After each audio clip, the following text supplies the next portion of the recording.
Good evening, good evening. Welcome to Spilling the Tea at 10 on Word at Night. God bless you, God bless you. Thank you so very much. Listen, let's get straight to the subject. What are we talking about? Peace.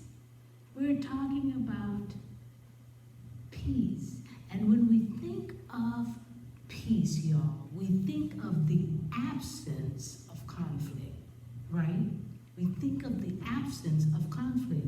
Yes, that can be started on the path of peace, but we need much, much more than the removal of conflict. To experience true peace, we must first have genuine peace with God. When we know all that Jesus did for us to have genuine peace, then we can handle anything that comes our way. Oh my goodness.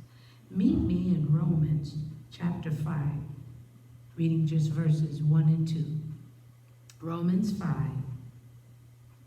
verses 1 and 2. Therefore, having been justified by faith, we have peace with God through our Lord Jesus Christ, through whom also we have access by faith into this grace in which we stand and rejoice in hope of the glory of God.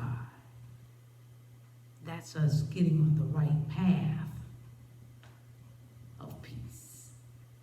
I'm just spilling the tea at 10 on Word at Night while sipping on my tea. Okay, let me turn it the right way.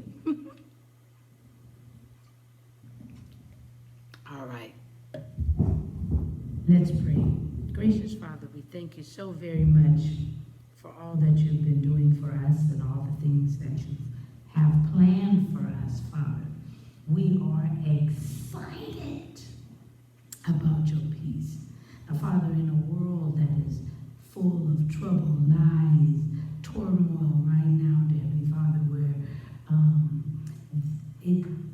fights can break out, going to a protest that's supposed to be silent and just what people are talking about, what they are fighting against, and other people are coming with guns and shooting. What is going on? But we're so grateful, Father, when we, the church, knows that we have peace with you. Boy, if this was all we had to go through, because if we don't have peace with you, this is nothing.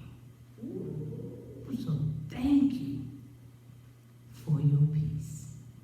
We thank you and we give you glory. In Jesus' name, amen. All right, y'all. Peace is the subject of the week. All right? I'll see you tomorrow night. Spilling the tea at 10. God bless you.